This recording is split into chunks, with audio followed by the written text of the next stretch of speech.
Hello everyone, my name is Amber. Welcome back to my channel, Amber Reads Romance. Today I'm here for my weekly wrap-up. I'm going to be going over the books that I read between the 11th through the 17th. I think I read 7 books this week, which was good. One of them took me most of the week to read, so I'll discuss that. But I did have some really good ones in here. So let's go ahead and quickly dive into my weekly reads.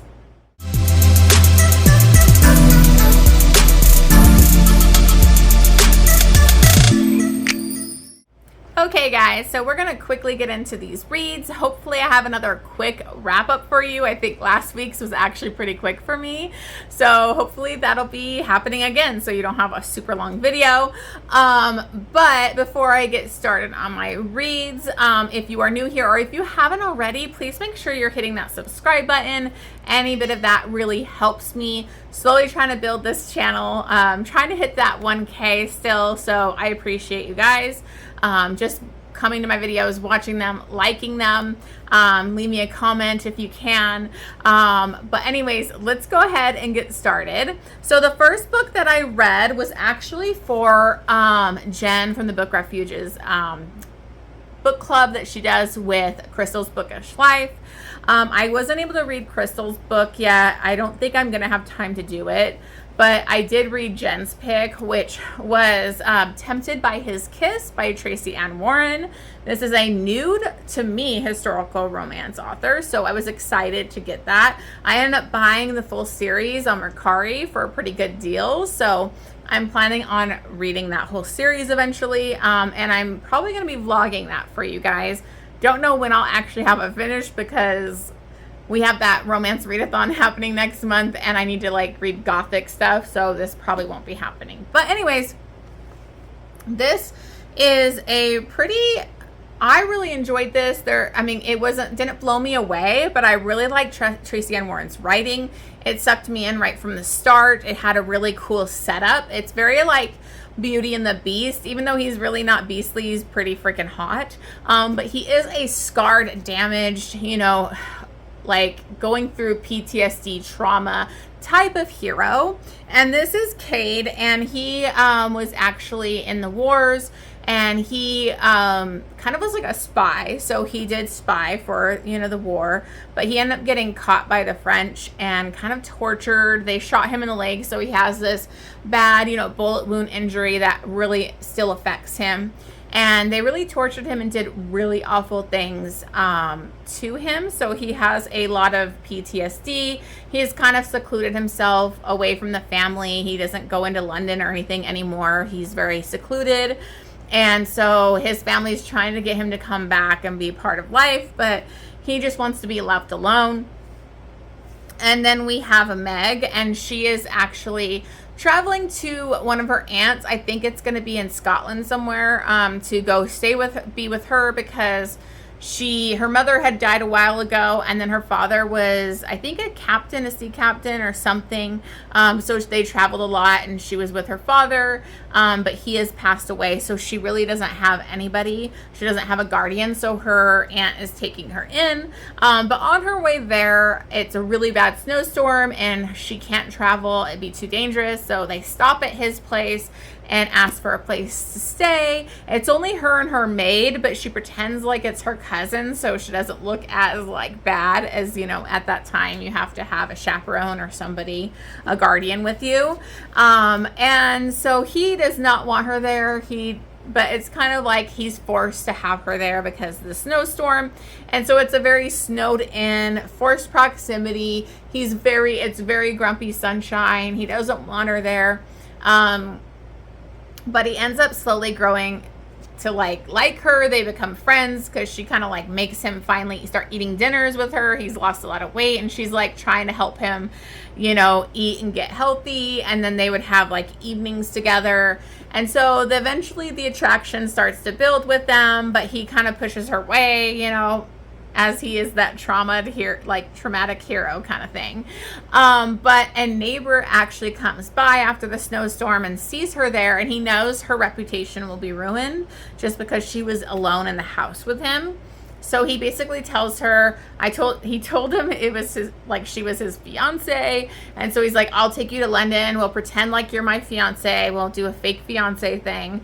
And then we can try and find you an eligible bachelor that they'll still be coming after you, even though you have a fiance. And then that way I can get a marriage set up for you, and then we'll be good. So it's basically like kind of like a fake engagement, but they are like pining for each other. He's fighting it. But you know, and then we have a dangerous thing happening from like his past on what the villain is in this, is the guy that tortured him comes into play here. And so I really enjoyed it. I thought it had amazing sexual chemistry. You know, the angst of like waiting for them to get together. I really loved the characters. There was some stuff that this heroine did when it came to the villain that was just too stupid to live. And so I was like, what the fuck is she doing?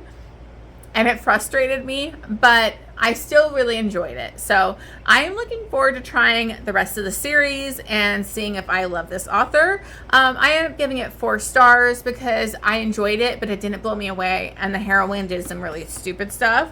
But I gave it 3 chilies because it was pretty spicy. It got pretty hot with them, because once they start getting it on, it's a secret type of thing and it's hot.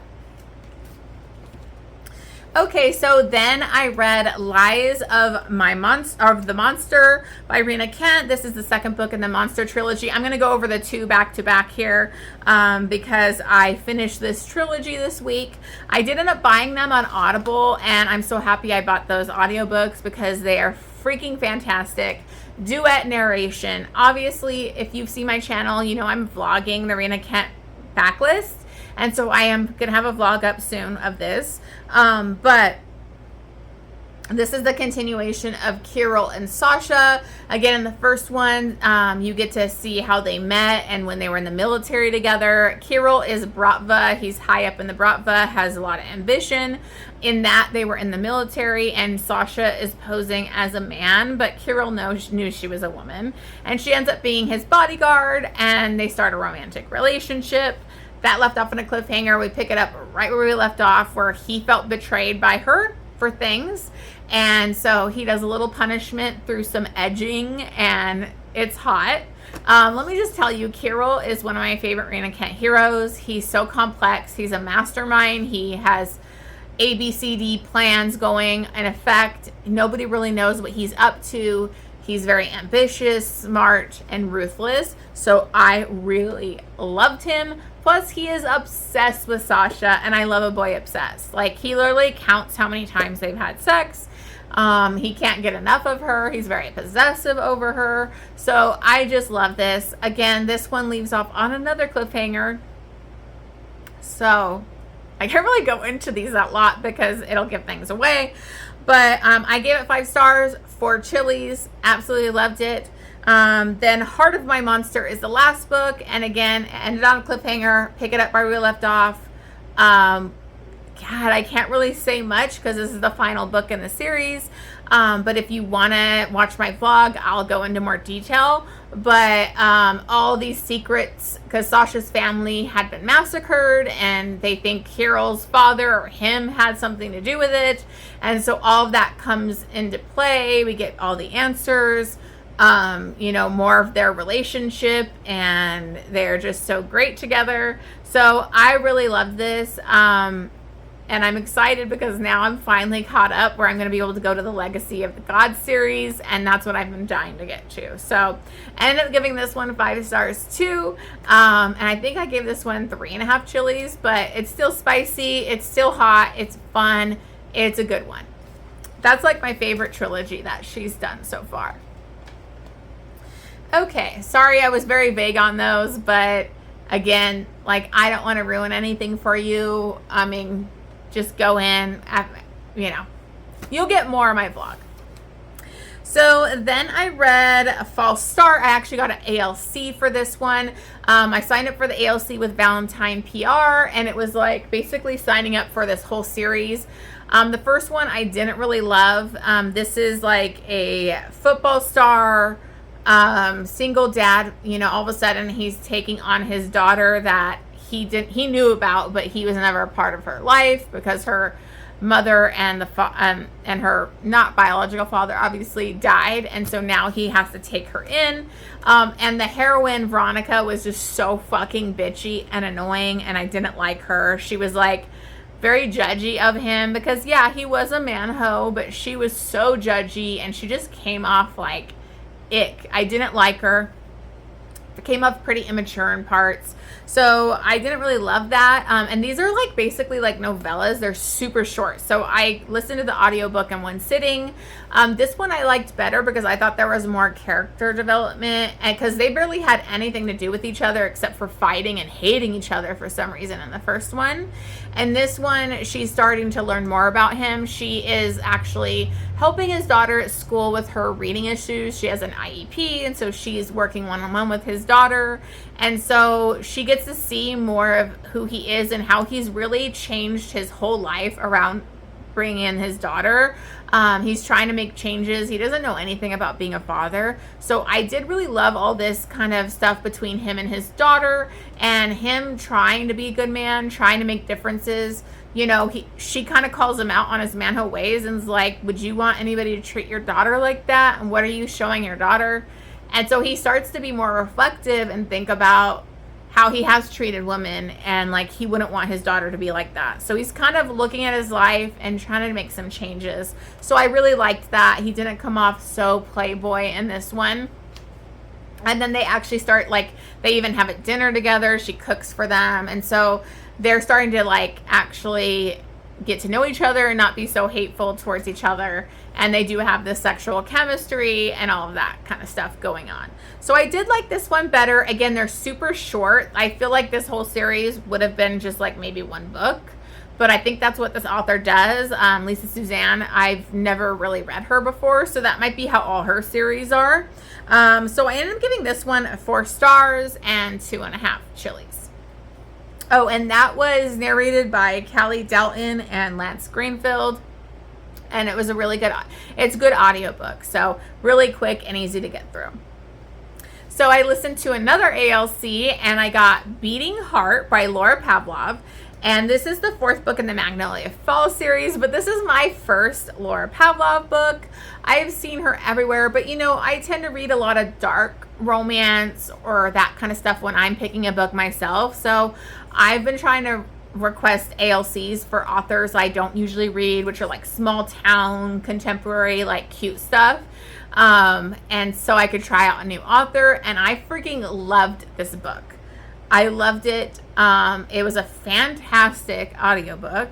And so I definitely want to go back and read the beginning part of the other books in this series because I was really impressed. I thought it was super cute, low angst, good single dad type of romance. In this, we have Nash and Emerson, and Nash is a single father. The mother is really not involved. She's kind of very neglectful to the child and not even really there. And his child, let me tell you, I'm trying to remember what his full name was. I think it was Cutler, but he calls himself Beefcake. And this child stole the show. He was so freaking adorable. And I think that's so hard to do in romance. A lot of times the kids come off annoying and you don't really want the kid in the romance. And this kid was adorable. I loved him. He was like so flirty and cute and just so sweet. Like, I loved it. And he's such a good father.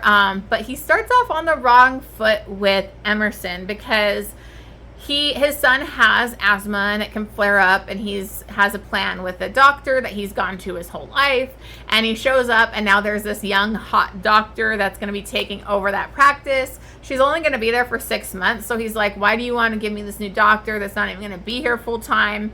And so, you know, he kind of comes off a little bit of an asshole in the beginning, but she also ends up being his neighbor, and so they kind of get to know each other. They're both attracted to each other, and so things happen between them, and it's very cute, low angst. I loved her, interactions. They kind of create this perfect little family together, and I love the kid. It was just very sweet. And then, of course, the audiobook was amazing because Teddy Hamilton was the narrator for Nash, and I freaking love Teddy Hamilton. So he was fantastic. And then I've never heard her before, but Savannah Peachwood was the narrator for Emerson, and I really loved her. So I highly recommend this. I thought it was super sweet and just a feel-good kind of thing, low angst, good time. Oh, sorry.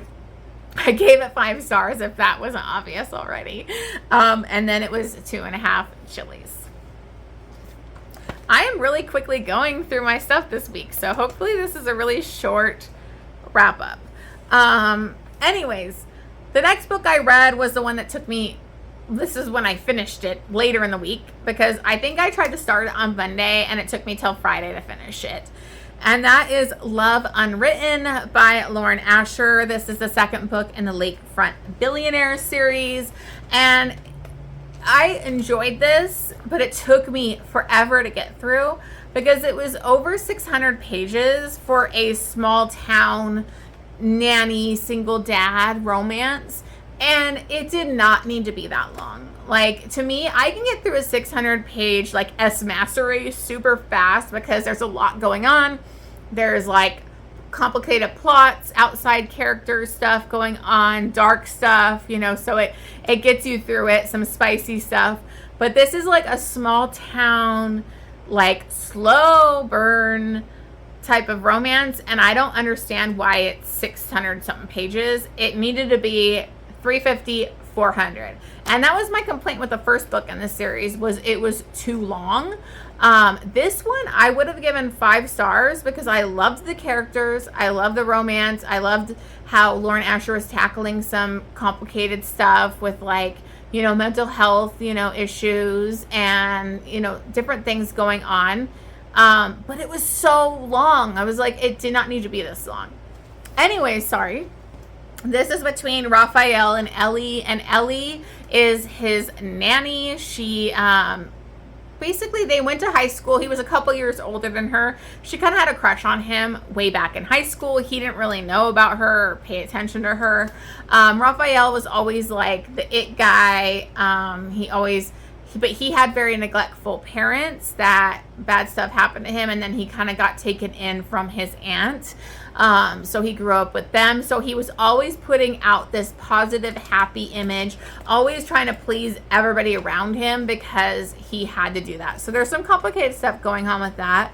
And he is actually, you know, billionaire now. He has his son. His son has a degenerative eye condition, so he's slowly losing his eyesight. So he's very stressed out about that.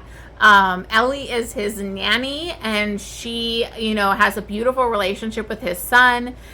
She was a music writer, and her best friend, became a huge pop star kind of star, and she wrote most of her songs for her, but her friend basically fucked her over and didn't give her credit. And so she's very burned out, like very betrayed, and, you know, going through a lot. She has some issues because she had self-harm. So just a trigger warning she would cut herself. So she, you know, that's a constant thing you have to deal with and work through. But she basically has been really close to the son, and he's been kind of hiding his eyesight getting worse. And so an accident ends up happening. He gets to get stitches and stuff. And so the father finds out the truth and that she knew. And so Raphael is like a total dick and totally like just fires her, and it like devastates her. The son loses it because he's like so close to her and been kind of closed off with him. And so he eventually gets her back, and then promises to kind of be more open and considerate of her, and because he's a very grumpy, closed off guy, and not very trusting. And so that's that slow build of them having trust again. They go on a trip to Hawaii because they want to give him a trip so that, like, while his eyesight's good, that he has seen all these beautiful things. And so they end up staying in the same suite and all this stuff. So I love the characters. I love the slow burn. If it wasn't 600 up pages, because there is like nothing that goes on with them. They don't kiss till I think maybe 50-60% through this book. They don't get sexual till like 80 something. So it is a super slow burn when you think about that page count. And so it was just kind of drawing on and on for me. I think if it would have been cut down, this would have been a 5-star book, because I do think she did a great job tackling those emotional issues. And I really loved the characters. I love this little family they built. But it was too long. I'm tired of these authors writing overlong books that didn't need to be that long. Like, it doesn't need to be that long. So I ended up giving it 4 stars. I basically deducted a star because of the length. And that it just took me forever to get through. So, and it was 2.5 chilies. Okay. So the last book I'm briefly going to go over, because this is a reread. I signed up for Brooke Montgomery's ALC team and I got on it. So I'm so excited. So I actually got the ALC for Fall With Me. I've already got the arc for this previously. So I have a previous video where I've talked about it. I think it was like back in May. So if you want more details, you can go there. But this is the 3rd book in the Sugarland Creek series. Honestly, this is not my favorite in the series. I had some major issues. I was nicer with my rating the first time around because it was an arc, so I felt kind of bad. But there were some major issues that I had with this. This is between Landon and Ellie. And Ellie is a barrel racer, and basically she's hated Landon for years. She's been working with his sister, training as a barrel racer for years. And in the previous book, she gets, she has an accident. She falls off her horse, and she has like kind of selective partial amnesia, or whatever you would call it. And she doesn't so that was introduced. So in this book, though, it takes up to like half of the book to start with that amnesia storyline where she finally gets the amnesia. So for the first 50% of this book, all we see is her being hateful to Landon and like hating him, and then never telling him why she hates him. The reason she hates him is pretty fucking stupid. So those are my issues with the first time I read it, because we needed to introduce that amnesia way earlier so that like we could see them fall for each other, because she hates him and is mean to him for most of the book, and then it really escalates all of a sudden. They're in a relationship and into each other and in love. So that just went way too fast for me. So I did enjoy the audiobook. I read it, listened to it in one day. I flew through it. I think the narrators did a really great job. I think if you listen to it, it might not bug you as much as when I read it. I was like really irritated with Ellie. So I rated it the first time around 3.5 stars, but I upped it to 4 for the arc and Goodreads. So I still gave it 4 stars. But it definitely is not my favorite in the series. But I think the audiobook is a little bit easier to get through than reading her be so rude and condescending. And Landon is a dream. Like, he's so charming. He's so sweet that you're like, why are you such a fucking bitch? And then the reason is just so flimsy. It just didn't work. So, definitely not my favorite in the series, but I love the other books in the series, and I can't wait to read the twins books. So, I still love Brooke Montgomery. I just think this was a little not working for me. Amnesia is always a tough one for me too. I'm really picky about it, and a lot of times it just doesn't work. So I enjoyed it, but again, not my favorite. So anyways, those are the books from this week. I really flew through those fast. I'm thinking this is going to be a really quick video because I went quick. So hopefully next week I will have a better reading week where I'm not reading one long book for the entire week. I am finishing up an arc right now, and then I am going into Pam Godwin's final book in her trilogy. And I am so excited for it. I can't wait. So I'm going to be reading that. I'll probably vlog it because I vlogged the last 2 that I read. So look forward to talking about that next week with you guys. Anyways, thank you so much for watching this video. Hit that subscribe button, and I will see you guys on the next one.